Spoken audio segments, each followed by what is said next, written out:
How you doing? This is Bruce with habowskistudio. Welcome to another painting demonstration.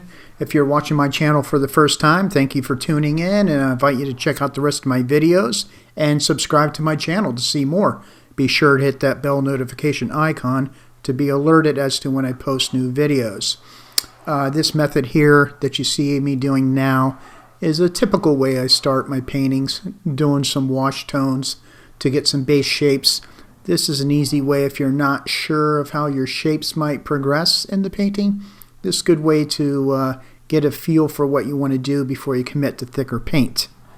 It'll be easier in this thin stage here to wipe out, as you see me doing here, to indicate the sort of the horizon where the road is going to go over that little hill. And now I'm just cutting around with some dark tones to create the buildings, and by negative painting and positive painting. Positive shape was, of course, that light gray, whitish building, and then shaping it with the dark tone, the negative shape behind it. Worked out pretty good. And the brushes I'm using for these, I've recently, I'm trying some Tuscan series brushes from Utrecht. I really like them. And some synthetic brushes.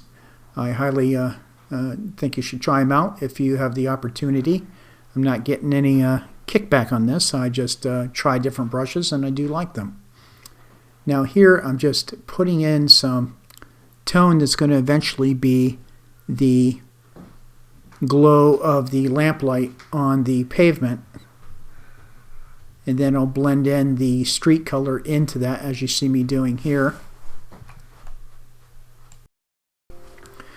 Now what's good about painting in this small size is that I get to experiment with creating shapes rather than doing a very super careful drawing, trying to keep some freshness to the painting, see how far I can go with structural elements.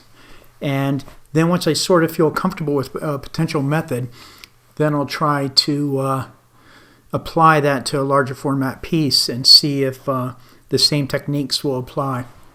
So it's it's just a little learning process, but it's also just a nice way to try out different ideas for, in this case, I'm experimenting also with, on some other pieces, toning the panels, different deep colors, sort of like maybe a alizarin and phthalo green as a tone on a board. Let that dry and paint over that for a night scene, things like that, and see which kind of effect I like for a finished painting. So here I am just blocking in around the clouds. Now something you could do too in this case, I could have put the sky in first, just draw out the outline of where I wanted the clouds, because the sky is a bigger value shape, and keying that to the rest of the landscape would probably have been easier. Now here, what's interesting, when I put in that dark mass for the tree line, it really helps when I put in the little suggested houses in the distance into that wet paint, because it blended just enough to really send them back into space, so to speak. And now here I am, now after I've applied the general tones and shapes of the piece, of the main shapes of the composition, then I'll go through with a smaller brush and start cleaning up a few things and pulling out certain elements to define the shape more, and works out pretty well that way, because you can really kind of just get a gist of the painting immediately, of course with a bigger brush. And I do have a bit of paint on here that I'm working with, so and I'm really trying to mix up colors to create a shadow on the color, like in the clouds, rather than just add black or something like that. I'm really trying lately to mix up new colors for the different parts of the shapes that I see.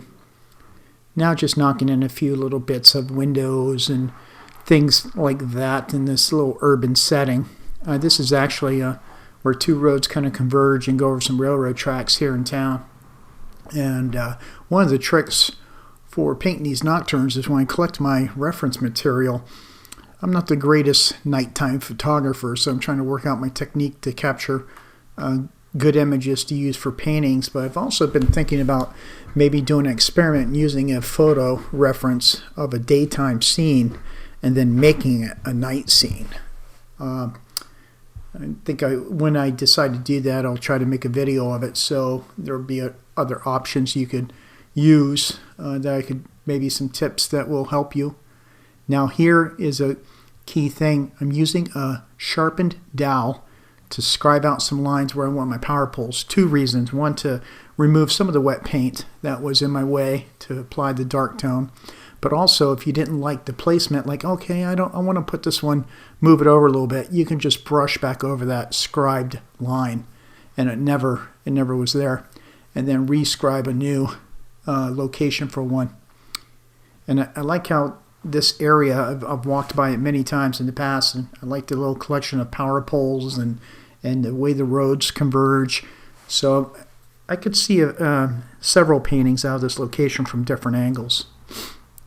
And with this technique, even though I scribed and removed some of the wet paint, you still got to keep going back to the palette to pick up some dark paint, because it's going to keep getting mixed into your light tones a bit. So just be careful of that. Now this is the part I like, saving the lit up parts of, the lights, and you'll see little cars I put in later on too, but this is where you get to have fun with all your nice neutral grays and the darker colors, and then you put these bright, more pure, chromatically pure colors on top of that, and it really just pops. And kind of putting a slight highlight in the grass where the light's hitting. Now you can see how the orangey part on the road makes sense. Planning ahead. And now back in there is little tail lights of cars and that sort of city type thing that you run into. I was really pleased with how this was coming out. And I like how the poles are at different heights and that sort of thing. You want to be careful getting caught up in painting an element in a painting and then realizing that it's touching another point or it's the same height as something else. You always want to have some variation in the painting.